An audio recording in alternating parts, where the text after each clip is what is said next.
힘이 되어가지고 하나가 되는 거지.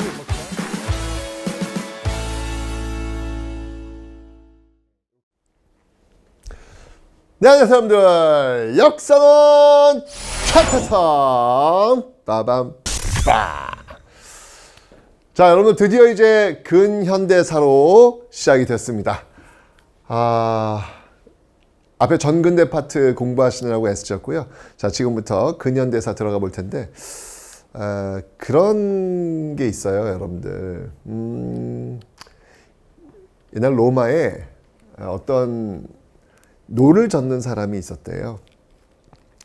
그 당시에는 이제 배를 한번 타면 거의 죽을 때까지, 기력이 다 할 때까지 그 안에서 노를 저어야 했다고 합니다. 그래서 열심히 그 사람은 일생을 성실하게 노를 저었습니다.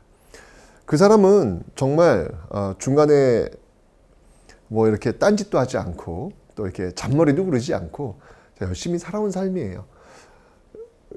그리고 나서 이제 기력이 다 돼가지고 이제 그 배를 내렸답니다. 자, 자신이 평생 몸담았던 그 현장에서 내리고 그 배를 돌아봤는데요. 너무 충격적이었대요. 바로 자신이 탄 배는 해적선이었답니다. 이게 참 그 사람은 그 배가 해적선인지도 모르고 어렸을 때 탔을 뿐이고 그저 노를 열심히 저었을 뿐입니다. 성실히 산 거죠. 그런데 나중에 그 배가 해적선이라는 것을 알게 되었을 때 그 사람의 삶은 잘 산 건가요? 참 어렵네요. 그죠? 항상 무언가를 열심히 하는 것도 중요한데 그 열심히 하는 방향이 어떤 방향인지를 인지하면서 열심히 하는 것, 그것도 참 중요하지 않을까라는 생각이 듭니다. 자, 뭔가 새로운 세상을 만들려고 노력했던 사람, 근데 그 새로운 세상은 과연 어떤 새로운 세상일지, 과연 이 사람이 가는 방향은 맞을지, 오늘 그 이야기부터 한번 시작해 보도록 하겠습니다.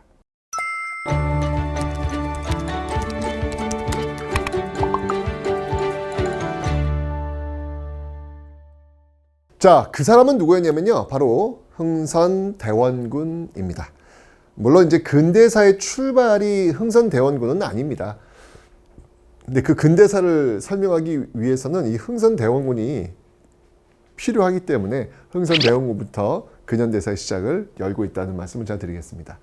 자, 우리가 지금 조선 후기 19세기까지 배웠습니다. 19세기 세도 정치, 소수 가문에 의한 매관, 매직, 탐관, 오리들이 지금 난무하고 있는 모습들. 자, 그런 과정 속에서 이제 이 조선은 점점 침몰해 가고 있었습니다. 정치적으로는 소수 가문에 의해서 권력이 좌지우지되는 세도 정치.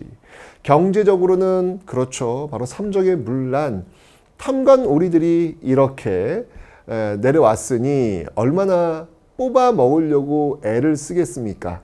당연히 세금 체제가 무너질 수밖에 없겠죠. 백성들은 정말 이 탐관 오리에게 고열을 빼먹는, 등골 빼먹는 그런 어떤 심정이 되었을 겁니다. 물론 이제 그 19세기 임술농민 봉기, 삼정의 문란 때문에 일어났던 임술농민 봉기, 그걸 해결하기 위해서 철종 때 삼정 이정청이라는 것이 만들어졌지만 큰 소용은 없었다. 자, 이렇게 정치적으로는 세도 정치요, 경제적으로는 삼정의 문란이 있는 이때 이렇게 무너지고 있는 조선을 다시 세우기 위해 등장한 인물이 있으니 그가 누구다? 바로 흥선대원군이더라. 자, 흥선대원군의 목표는요, 딱 두 가지였습니다. 소수 가문에 의해서 권력이 좌지우지된다? 노노노노. 자신의 아들, 자신의 아들, 바로 고종이죠. 그 고종이 힘이 세지는 왕권 강화, 이게 목표였고요. 또 하나, 지금 삼정의 문란으로 지금 백성들이 무너지고 있으니 고종, 자신의 아들이 다스리는 이 나라의 백성들이 평안케 할 것이다 라고 해서 민생안정. 그래서 왕권 강화와 민생안정, 이 두 가지를 목표로 흥선대원군은 등장을 하게 됩니다. 아들이 12살이에요. 고종이 어렸기 때문에 흥선대원군이 그 권력을 대신 이어가는 모습을 보게 될 겁니다. 뭐 그렇다고 해서 이게 흥선대원의 시대는 아닙니다. 명백히 이거는 고종의 시대이지만 실세로서 실권자로서 흥선대원군이 전면에 나서게 된다라는 것을 여러분 인지하시면 되겠습니다.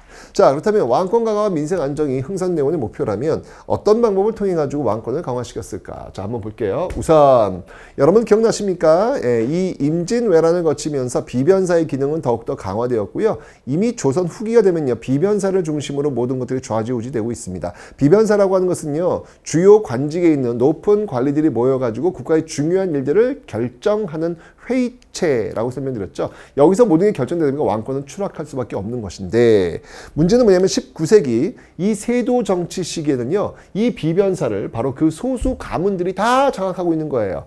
그 말은 뭐냐면 그 소수 가문들이 모든 것들, 모든 권력을 다 장악하고 있다라고 볼 수 있겠죠. 자, 당연히 흥선대원군은요, 바로 이 소수 가문들이 모든 권력을 전행하고 있는 바로 이 비변사를 폐지시키려고 하는 겁니다. 왜? 왕권을 강화시키기 위해서. 자신의 아들 고종의 힘을 강화시키기 위해서 비변사를 폐지하게 되는 겁니다. 그래서 그 권력을 나눠요. 비변사에서는 뭐 행정권리, 뭐 외교권리, 군사권리 다 있었는데 그걸 나눕니다. 행정은 다시 의정부, 그리고 군사는 3군부로 나누는 모습들이 있더라. 자, 그리고 여러분들 항상 새로운 시대, 새로운 개혁을 하려면 법전을 만들어야 됩니다. 법전, 법을 고쳐야 된다는 이야기죠. 자, 우리 배웠습니다. 성종 때 만들어진 경국대전, 경국대전의 속편, 영조 때 속대전, 그리고 그의 손자 정조의 대전 통편, 그리고 흥선대원군 역시 개혁을 해야 되니까 법을 건드린 거예요. 대전 회통. 다 이제 만난다는 얘기예요. 다 앞에 있었던 법들이 다 만나서 통하게 된다. 앞에 있었던 법들을 다 정비했다는 얘기죠. 대전 회통이 있고요. 육전조례라고 하는 이런 법전을 통해 가지고 새로운 어떤 시대의 어떤 개혁을 진두지휘합니다. 자, 이렇게 해서 일단 비변사를 폐지했고 그 다음이 법전을 만들었어요. 자, 이제 보여줄 게 필요한 거야. 왕권은 강화되었어. 이거를 상징적으로 보여줄 수 있는 거. 그게 뭐였냐? 바로 경복궁이었습니다. 자, 이 경복궁을 임진왜란 때 불탔잖아요. 폐허가 돼 있었단 말이에요. 어쨌건 이 경복궁이라고 하는 것은 조선의 중심인데 이게 폐허가 된 상태 몇백 년이 흘렀단 말이야. 있을 수 없다. 이거야말로 왕권 추락이다. 왕권을 강화시키기 위해서는 경복궁을 중건해야 된다. 라고 해서 경복궁을 중건합니다. 여러분들이 지금 보고 있는 경복궁, 그게 바로 흥선대원군 때 만들어진 경복궁이 되겠습니다. 태조 이성규 때 만들어진 경복궁 여러분 볼 수 없어요. 그건 이미 임진왜란 때 다 불타버렸습니다. 자, 어쨌건 이 경복궁을 중건하는데 이건 대역사입니다. 어마어마한 역사입니다. 단군 이래 아마 최대 역사가 아닐까라는 그런 생각도 들 정도로 어마어마한 역사였는데요. 자, 그러기 위해서는 여러분들 돈이 필요했겠죠. 자, 그래서 돈을 내놓아라. 기부금을 걷습니다. 이게 바로 원납전이라는 겁니다. 원에서 납부하는 돈, 원납전을 징수했고요. 그런데 돈이 모자라. 그래서 정부에서 돈을 확보해야 되니까 돈을 찍어내는 거예요. 일당백이 여기서 나옵니다. 일당백. 야, 나 오늘 일당백으로 한번 싸워볼래? 뭐 이런 말 있잖아요. 그 일당백이 여기서 나오는 거예요. 당백전.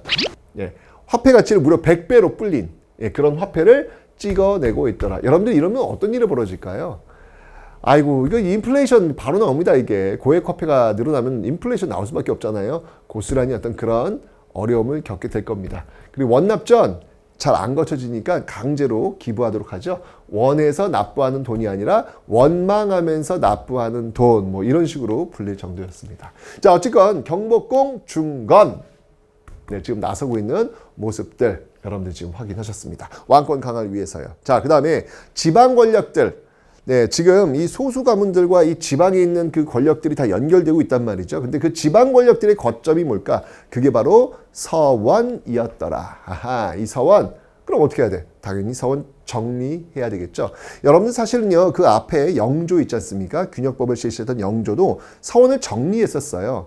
자, 그 정책에 이어서 흥선대원군 역시 서원 정리. 무려 47개소만 남겨놓고요. 무려 나머지 서원들을 다 정리하는 대대적인 개혁을 단행하고 있습니다. 왜? 서원이라고 하는 건 여러분들 이게 왜 권력이 온상이 되었냐면 그 지역에 그 실세에 있는 양반들이 여기서 뭐 제사 지냈다 비용 걷어, 여기서 뭐 교육한다 비용 걷어, 정말 그 부정부패의 온상이 되고 있었거든요. 이때쯤 되면 물론 서원은요 교육 기능, 교육 기관으로서 초창기는 좋았죠. 근데 시간이 흘러가면서 부패하게 되었다라는 겁니다.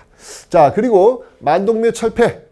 만동묘는 여러분들 임진왜란 때 우리를 도와준 명나라 황제를 모시고 있는 건데 우리가 이걸 왜 모셔야 되는데? 라고 해서 만동묘 폐지까지 나오고 있습니다. 자, 이렇게 왕권을 강화시키기 위한 여러 정책들을 중앙, 시스템, 지방 밀어붙이고 있는 거예요. 밀어붙이고 있는 거예요. 자, 그리고 민생 안정입니다. 자, 삼정이 물론 고쳐야 될 거 아니야. 전정, 군정, 환곡. 전정, 네, 이 토지와 관련된 세금, 군정, 군대 가는 거예요. 그 다음에 환곡, 이거는 봄에 곡식을 빌려주고 가을에 갚도록 하는 이 제도예요. 이 세 개의 공무원들이 개입하면서 부정부패가 지금 너무 심한단 말이야. 이걸 해결하자.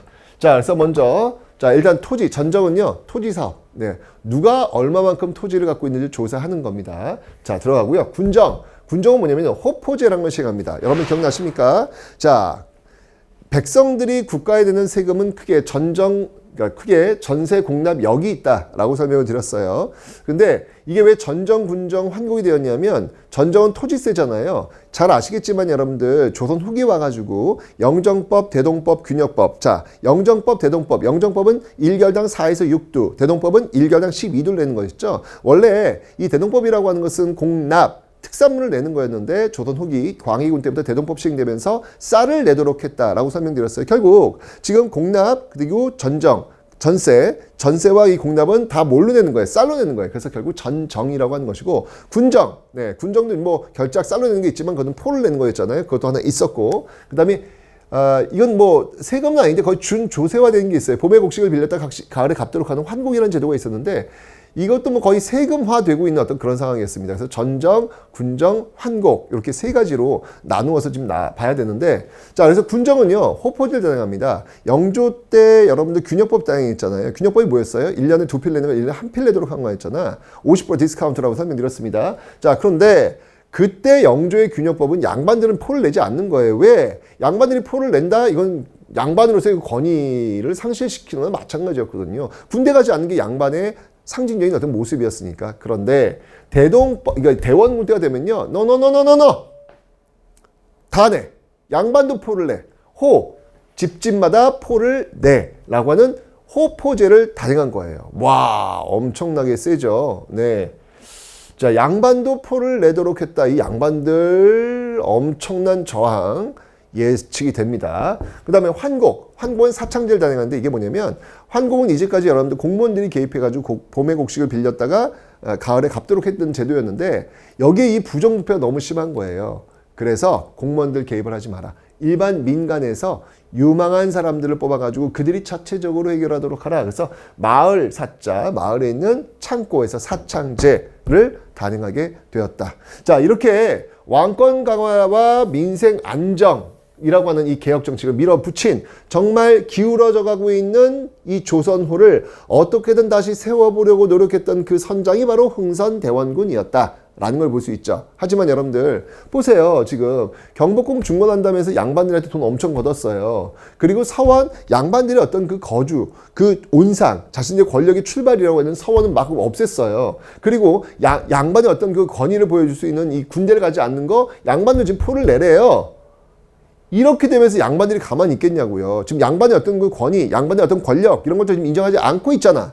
열받겠죠. 자, 이런 과정 속에서 최익현이라는 인물이요. 흥선대원군 비판 상소를 올립니다. 이제 친정을 하라는 겁니다. 고종이 친정을 하라는 겁니다. 고종이 직접 정치를 하라는 겁니다. 왜냐면 10년이 흘렀거든요. 12살이었다가 지금 22살 됐으니까 이제 고종이 직접 직접 정치를 하라는 겁니다. 이 말은 거 뒤집어보면 뭐예요? 흥선대원군 물러나라는 얘기예요. 탄핵 상소와 일맥상통하고 있더라 라고 하는 것이죠. 자, 여러분들 이 최익현은요 정말 보수의 아이콘이라고 볼 수 있습니다. 이 최익현은요 정권이 바뀐다 할지라도 보수의 어떤 정신, 보수의 어떤 그 이념 여기에 벗어나면요 자신이 만든 정부를 할지라도 매섭게 공격할 수 있는 그런 인물이 최익현이었습니다. 어쨌건 이 최익현은요 결국 이 최익현의 흥선대원군 탄핵 상소를 통해서 흥선대원군 물러나게 되고요 고종이 친정합니다. 어떻게 보면 고종 정부의 1등 공신이 바로 최익현이다 라고 볼 수 있겠죠. 이게 도끼 들고 와가지고 막 나중에 보면 알겠지만 뭐 도끼 들고 와서 막 저항하기도 해요. 자, 그때의 모습이 뭐였냐면 자신이 만든 정부 고종 정부가 1876년 개항 일본과 조약을 맺으려고 하니까 도끼 들고 와가지고 절대 반대. 내 목을 먼저 쳐라. 라고 이야기를 하죠. 자신이 만든 정부인데도 불구하고 그 정부의 정책에 정말 반하는 모습들, 보수의 이념에서 어긋나면 그건 어떤 정부여도 자신은 반대한다는 이야기예요. 자, 그리고 나중에 이제 을사늑약을 체결해서 우리의 외교권을 강탈될 때 의병을 이끌고 또 을사의병을 만드는 모습도 있습니다. 아, 정말 저는 보수는 좀 이랬으면 좋겠다라는 생각이 들어요. 이런 모습들이 건강한 보수가 아닐까. 정권이 바뀐다고 해서, 세월이 바뀐다고 해서 이렇게 생각했는데 바뀌었으니까 이렇게 가는 모습.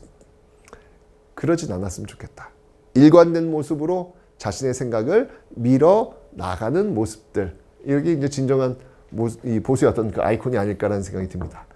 자, 결국 이 최익현의 상소를 통해 가지고요, 흥선대원군은 물러나게 됩니다.